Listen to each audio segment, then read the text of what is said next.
It's been hundreds of cycles since I've seen another Decepticon.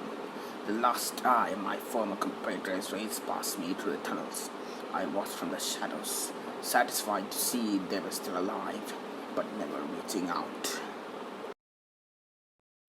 In all that time, it had never been a seeker overhead. Yeah. Megatron, old friend. I was worried I had the wrong coordinates. You know how this Rust seas mess with our navigational systems. That was the point. I told you to stay away from here, Starscream.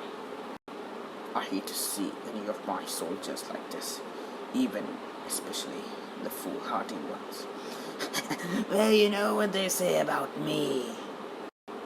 As much as you shove me away, whoa!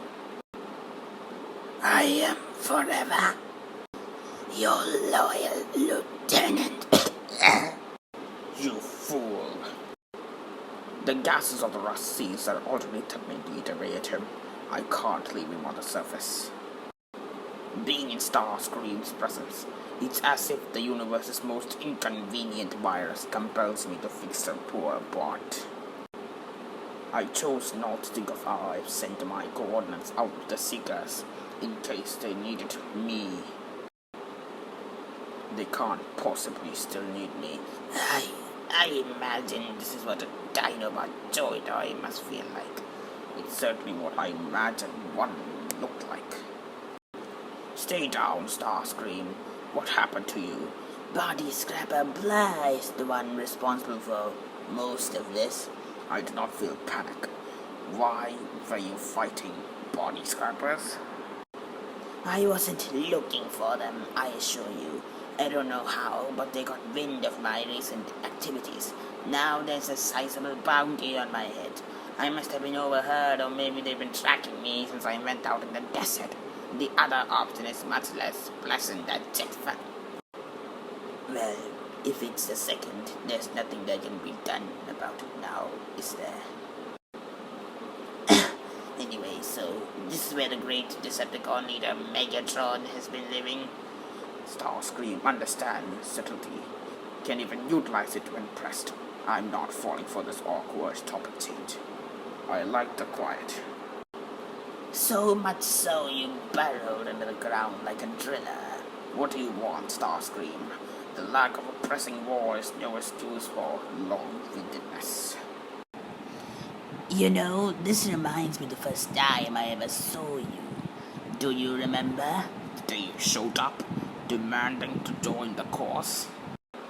As usual, you tried your hardest to make yourself memorable. Ha! It's those things when I remember how many times you've turned me away. I wasn't keen on putting a scholar on a battlefield. I didn't want to carry that burden. So you said more than once, but no. That was the first time I spoke to you. It was during the early protests in front of the Senate. You will step away from us, slowly. Officer Prowl. I was at the Senate arguing for public funding for my work with Jetfire, and you were outside. I was told that you were making noise, but that wasn't it. I did not relish repeating myself.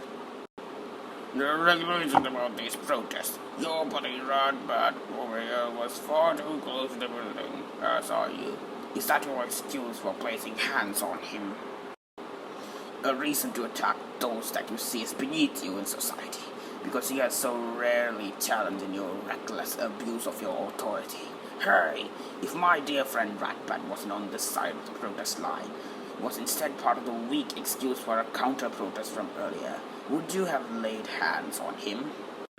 So many of the bots in the city have grown comfortable with this pathetic hierarchy you've set up, where those of us that labor so that you don't have to are worthy of nothing but your cruelty. It is amusing to see you sputter when confronted with someone who is done with your bullying. You're out of line, Megatron. If you remember my name, I'm not sure why you thought I'd allow you to raise a hand in my presence. You may get away with things because your friendship with the senators and Orion protects you, but you and your mining trash are still subject to our laws and... Say that again, Prowl. Say the word trash and you will see what this trash is capable of. And And I hope you do run off to tell my friends what happened here. Tell everyone. I admit to being a bit naive before then, not truly seeing where our government was heading, but seeing you stand up in that moment, declaring yourself not as about them, but as their equal. I had never seen that before, not an icon. Are you done with your revisionist history? Excuse me? It feels odd to poke holes in his memory that my former second-in-command clearly adores, but he needs to hear it. What you saw as a great moment, I remember as the first time I was arrested. The rest of the miners got off easily, but I was trotted out in chains by officers. One of the first examples there of what happened when you did not stay in line. It is not a moment of romanticizing. As I recall, the drama of it played a large part in Ratbat's eventual election to the Senate, for all the good that did us. So why don't you tell me why you're really here? Is it not enough that I ran to where I knew I'd be safe while I healed up? No. I came to ask for your help, Megatron. I need you because, as you can see, I've got a Titan-sized target on my back. I could attempt to recruit others without your help, but you'll be better off this way. If things are as bad as you say, you need a leader. And I am no leader. What do you mean I'm free to go? You heard me. Someone higher up decided this isn't worth our time. Again. Surely he wouldn't have interfered. Megatron, good to see Geraldine treat you poorly, even if you would have deserved it. Good night, Orion. Thank you, Ryan, for getting me out of jail and raising yet another disorderly conduct charge. I know how poorly our friendship reflects on your ambitions and plans while you try to bring order to this planet, so it is greatly appreciated. Feel free to add a few of your non-committal grunts that you do whenever I'm right, if it makes you feel better. I owe you nothing, Orion. After all the times I've walked for you, I think you do. These silly protests need to stop, Megatron. I'm tired of you dressing up jails and calling in price and empathy. None of that mattered until you riled up gambling profit as Decepticon nonsense. Now I spend half of my time cleaning up your pathetic messes. My messes? I'm fighting against what you and your secret police did to Shockwave. You reinstituted Impurita to break a bot that was supposed to be your friend, so he would stop fighting your men in the Senate. You thought you could take away his compassion with a torch from a bygone era, and when you tried to fight against your men, you replaced his hands and head with ones he wouldn't recognize. The surgery went wrong. You made that same empathy consume him, overwhelm him. Megatron, listen to yourself. My super police, my men in the Senate, you're spouting conspiracies because you're letting your emotions overwhelm you. If I had the power you say I do, I'd watch your voice, boss, unless you wanted to join Senator Shockwave. How dare you! That's enough, both of you. Stop right this instant. Don't touch me, officer. I don't know how many times we have to go over this. What would you like us to do here, folks? We could charge him. No, I am off duty. This was personal. You could have joined me, Megatron. Be on my side, if it weren't for your... That's where you're wrong, Orion. You may have offered me a place at your side, but I never could have been on your side. That was the last time we spoke before the war. To this day, I wonder about the times he pulled strings. Was I complicit in letting him do so?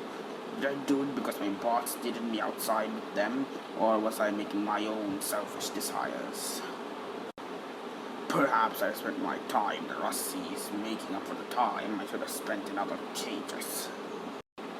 You know, if I'm a dramatic type, I might say it looks like as if you were hoping to rust away, standing like this. But you'd never say something like that. No, I would never. I can't be what you're looking for, Starscream. It must be unforeseen damage to my voice box that makes me hesitate.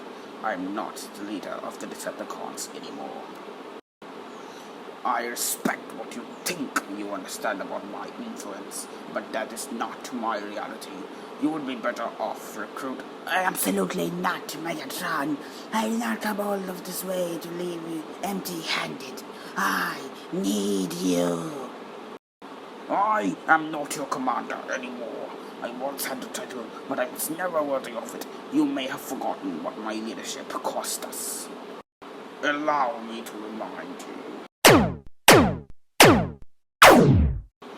I know normally I would offer up words that Lieutenant Starscream wrote for me. He's better at language than I. But today I speak to you from the deepest corners of my spark. Some of you came to earth me when I crashed, helped me heal my wounds. Some of you came later, after we discovered rarefied energon, and knew we had to protect this planet and its resources from Optimus Prime and its so-called Autobots. We have made mistakes, and perhaps Earth will never go back to what it once was. But change, evolution, is not the end. Not for the humans, and not for us.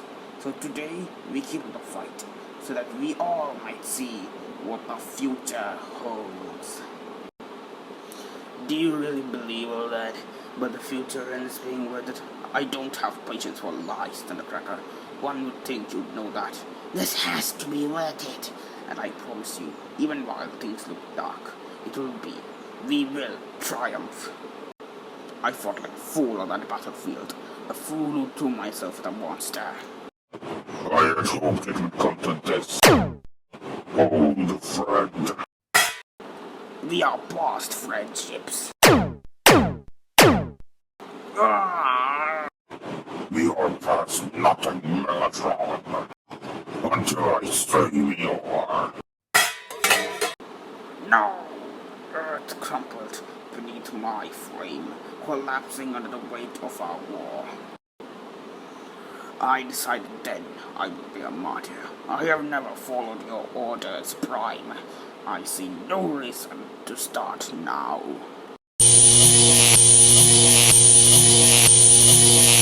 For Earth, for Cybertron. Fine then. For our cause.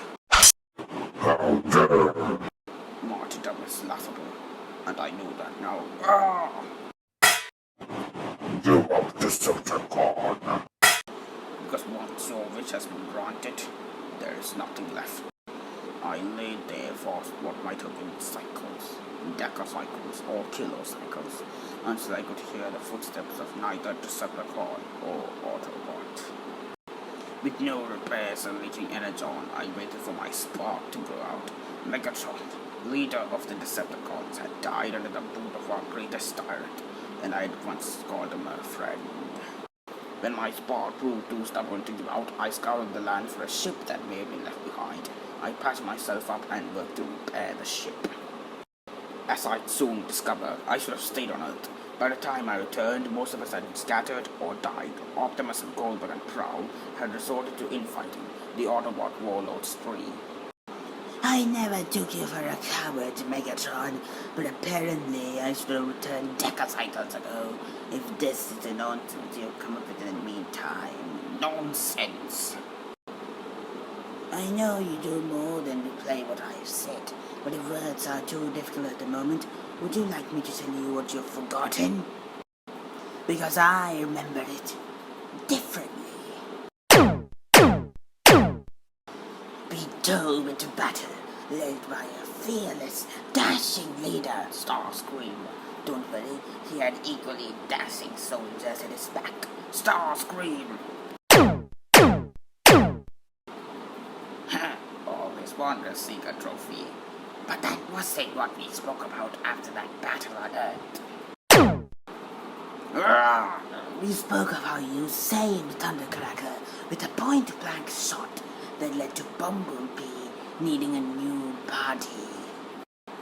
We drank to the vision of you taking down wave upon wave of Autobots. You're gonna die, Megatron. Ah! And how tyrants fell at your feet. Starscream, Perhaps you saw yourself as a martyr. But to us, you were a hero. Optimus Prime! Optimus Prime is on the horizon! Oh, good. I wanted my spark to get snuffed out today. You're never not pessimistic, are you? So we run now, right? You run. I will stay behind. Absolutely not, Commander. He will kill you. We are always going to kill one another. It's just a question of whether it was here or on Cybertron. No, we're not leaving you here. We'll fight with you. It doesn't make sense. Enough! If you stay with me and fight, we will all die. If I go with you, he will hunt us all down, and we will all die. I will stay behind and buy you time. You will round up as many Decepticons as possible and make it off this planet. I don't care if you go to Cybertron or another planet, but it will give you time to have a head start. Starscream, Thundercracker, Skywarp. I need you to do this, not for me, but for what we stand for. Is that clear? Thundercracker out. I'll get the ship ready. Commander, There was nothing for me to say. I followed your orders. Prime! And following your orders led to us escaping. I didn't see you fall, and I didn't know how long you spent on Earth. But what I do know... You say you're not a leader because we lost, but that loss wasn't on your shoulders. Neither was the Butt-Town when it was all over. But those that survived Earth that day, we lived on because of you. Because you were willing to lose to keep us alive. I have no right to ask any more of you, Megatron, and I know that. But we are scattered, living as if Cybertron is nothing but an abandoned junkyard for Decepticons. We cannot exist without a leader, and I know of none else the Decepticons will rally behind like the bot that saved our lives. Starscream has always had a way with words. I want to believe him more than I believed in anything other than the Decepticons in my entire life. Even if I accept what you are saying, Starscream, there is no cause for you to rally behind. That was true. Last time you knew anything about what was happening, but you've been underground a long time. And things are different now. I may have changed things. Excuse me? Starscream, your theatrics and need for a stage aren't any more charming now than... Sit down, Megatron. I'm not some newly awakened spark, Starscream. I do not need to brace myself. Funny, you put it that way, remember? We talked before, theoretically, about using my spark as the ultimate indestructible safe. What if I told you that it was no longer theoretical, Megatron? What if I told you that we can use what I have inside of it to wake the Titans?